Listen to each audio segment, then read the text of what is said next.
ধরুন আপনার কাছে 4টা ডিম আছে, তো 4টা ডিমের মধ্যে আপনি একটা ডিম ভাঙলেন, একটা ডিম ভাজলেন, আর একটা ডিম খেলেন, তাহলে আপনার কাছে আর কয়টা ডিম অবশিষ্ট থাকবে? যদি বলতে পারেন তাহলে পুরস্কার হিসেবে পাবেন নগদ 7,000 টাকা পুরস্কার। ঠিক আছে?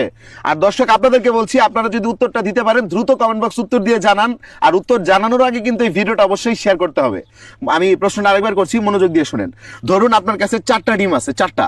আপনার নাম কি বলেন আগে? তানহা। আচ্ছা তানহা, আপনার কাছে 4টা ডিম আছে, 4টা ডিমের মধ্যে আপনি একটা ডিম ভাঙলেন, একটা ডিম ভাজলেন, একটা ডিম খেলেন, তাহলে আপনার কাছে আর কয়টা ডিম অবশিষ্ট থাকবে?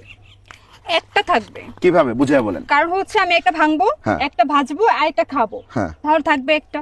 একটা? হ্যাঁ। শিওর? শিওর, কত পার্সেন্ট শিওর? 100% শিওর। আপনার নাম হচ্ছে তানহা, বাড়ি কোথায় আপনার? কুমিল্লা। কুমিল্লা। বিয়ে হয়েছে?